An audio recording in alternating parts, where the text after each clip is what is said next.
وہ کہتے ہیں نا، زبان خلق نکار خدا ہے، تو عوام نے فیصلہ کپتان کے حق میں دے دیا۔ لیکن عمران خان نے 8 میں سے 7 حلقوں میں خود الیکشن میں کھڑے ہو کر پی ڈی ایم کو چاروں شانیں چت کر دی۔ پی ڈی ایم کی 11 سیاسی جماعتیں پھنس کر رہ گئی۔ اب ان تجزیہ کاروں کو بھی اپنے قلم توڑ دینے چاہیے۔ السلام علیکم، میں ہوں ڈاکٹر حسنین جاوید اور آپ دیکھ رہے ہیں میرے ڈیجیٹل چینل۔ وہ کہتے ہیں نا، زبان خلق نکار خدا ہے، تو عوام نے فیصلہ کپتان کے حق میں دے دیا۔ اگر دیکھا جائے تو پی ڈی ایم حکومت نے مکمل پلاننگ کے ساتھ پی ٹی آئی کی ان نشستوں سے استعفے قبول کیے کہ جہاں سے انہیں یقین تھا کہ وہ آسانی سے جیت جائیں گی۔ لیکن عمران خان نے 8 میں سے 7 حلقوں میں خود الیکشن میں کھڑے ہو کر پی ڈی ایم کو چاروں شانیں چت کر دی۔ ملک سیاسی تاریخ میں منفرد مثال اس طرح سے ہے کہ سابق وزیر اعظم اور پاکستان تحریک انصاف کے چیئرمین عمران خان 8 میں سے 7 نشستوں انتخابات لڑے اور 7 میں سے 6 سیٹوں پر الیکشن جیت کر اپنے سابقہ ریکارڈ بھی توڑ دیا۔ یعنی آپ کو یاد ہوگا کہ پچھلی دفعہ انہوں نے 5 نشستوں پر لڑے تھے اور 5 جیتے تھے۔ اسی طریقے سے 8ویں نشست پر شاہ محمود قریشی کی صاحبزادی مہربانو قریشی پی ٹی آئی کی امیدوار تھی، جن کا مقابلہ سابق وزیر اعظم یوسف رضا گیلانی کے بیٹے علی موسیٰ گیلانی سے تھا، جو وہ ہار گئی۔ اس پر میں مزید بات کروں گا لیکن کسی اور ویلاگ پہ۔ یہ بھی کہا جا رہا تھا کہ اگر ملتان میں بھی عمران خان خود کھڑے ہو جاتے تو یہ سیٹ بھی عمران خان جیت جاتے، جو کہ کنفرم ہے۔ اس میں کسی قسم کی جو ہے وہ کنفیوژن کی ضرورت نہیں۔ پی ڈی ایم حکومت کے وزیر اطلاعات اور مسلم لیگ نون کی رہنما مریم اورنگزیب نے کہا تھا کہ ضمنی الیکشن سازشی چال باز ٹولے کے خلاف ایک ریفرنڈم ہے۔ بیان میں کہا کہ آج سب گھروں سے نکلے، ووٹ کی طاقت سے حقیقی آزادی کے ڈھونگ، فراڈ اور جھوٹ کو جڑ سے ختم کر دیں۔ تو ریفرنڈم کا نتیجہ سامنے آ چکا، لوگوں نے تو فیصلہ دے دیا، عمران خان ہی سب سے بڑا لیڈر ہے لوگوں کے مطابق۔ اب ثابت ہو گیا، 95% بولتا تھا۔ اب سوال یہ ہے کہ اس ریفرنڈم کے بعد پی ڈی ایم حکومت کے پاس کیا مزید کوئی اخلاقی حیثیت رہ گئی؟ کوئی مورل گراؤنڈ اور مورل اتھارٹی ہے؟ اخلاقیات کو ایک طرف، اب پی ڈی ایم کی 11 سیاسی جماعتیں پھنس کر رہ گئیں، کیونکہ ضمنی الیکشن میں عوام نے پی ڈی ایم کو ایک بار پھر مسترد کر دیا۔ پہلے ضمنی الیکشن میں پنجاب میں کامیابی ہے اور ایک پھر تحریک انصاف کی کامیابی۔ نون لیگ کے لیے سوچنے کا مقام ہے، جو سکڑ کر صرف مرکز میں مخلوط حکومت کا حصہ بن کر رہ گئی۔ اب پی ڈی ایم حکومت کو کیچ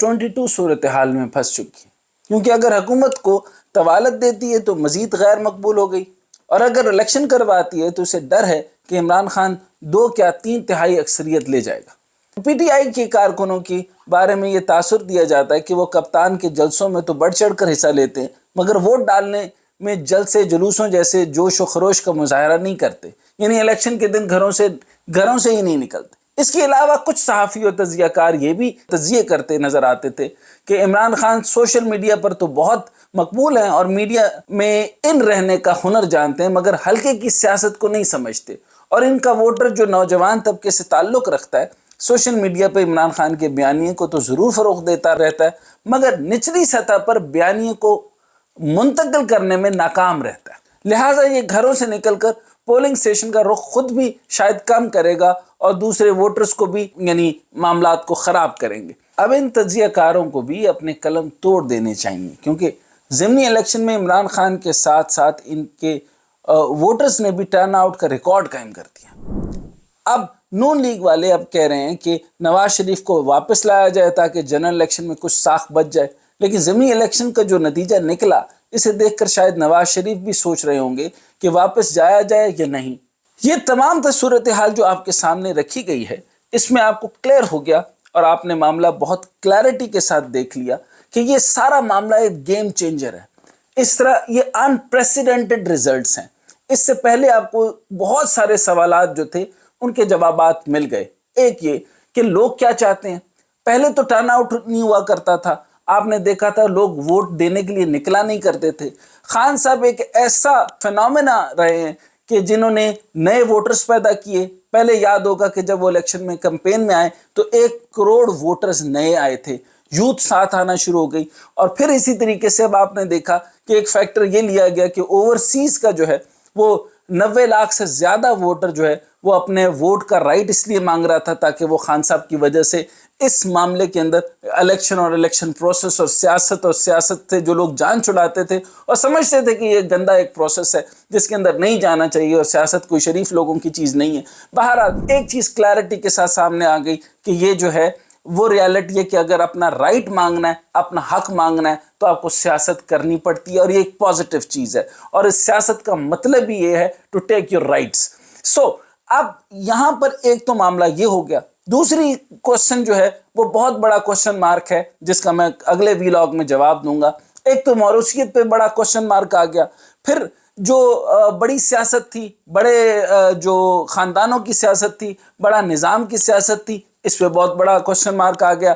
7 نشستوں پر جیتنا، یعنی 7 میں سے 6 پر جیتنا، اور 7واں جو ہے وہ جنہوں نے نہیں جیتا وہ بھی پی ٹی آئی کی تھی لیکن نہیں جیت سکی. اس کا مطلب ہے کہ خان صاحب بھی اگر کھڑے ہو جاتے تو یقیناً وہ جیت جاتے. تو یہ خان فیکٹر جو ہے اس کو پی ٹی آئی فیکٹر کے ساتھ تھوڑا سا مرج کرنا ہے یا نہیں کرنا، یا minus Khan formula of course نہیں چلنا.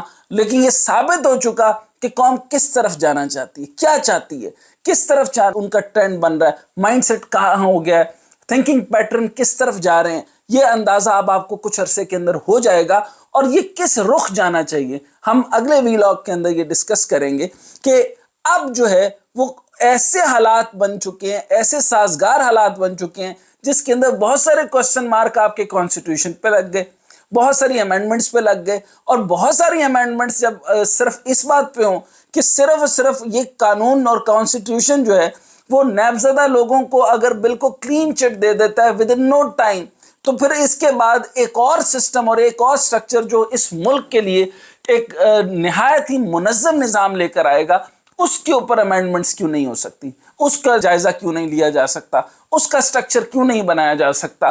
2/3 میجورٹی کی بات ہے، 1/3 میجورٹی کی بات ہے، تہائی سے زیادہ اکثریت کی بات ہے، یا اگر کلین سویپ کی بات ہے، تو یہ اب آپ کے سامنے کلیئر ہے. ہم نے اس موقع کے اوپر، یہ موقع آپ کو سملر ٹو چائنا ملے گا، یہ موقع بہت صدیوں میں کسی کے پاس آیا کرتا ہے. یہ وہ موقع آ چکا ہے کہ جہاں پر سنگل پارٹی راج ہو سکتا ہے، سنگل پارٹی راج ہو سکتا ہے. یہ سی پی سی کی طرز پر آپ ایک نظام بنا سکتے ہیں جو کہ عوام کے لیے تھا، عوام وہاں پر نظام بنایا، یعنی گراس روٹ سے غربت کا خاتمہ ہونا شروع ہوا، اور ایک نیا منظم نظام، ایک طاقتور ریاست اور ایک طاقتور جو ہے معیشت بنی چائنا آپ کے سامنے. تو سنگل پارٹی کا سٹرکچر جو ہے وہ آپ کو قریب تر نظر آ جائے گا، لیکن اس پر آپ کو سوچنا ہوگا. آپ اس کو جلد سوچیں اور سمجھیں، اور اگلے ویلاگ میں ہم مختلف جو ہے وہ ویریبلز کے اوپر ڈسکس کریں گے، ہم مختلف معاملات پر ڈسکس کریں گے کہ اب آگے کیا ہونا چاہیے، اور یہ گیم چینج جو ہے وہ اس کا فائنل آؤٹ کم کیا ہوگا. Thank you.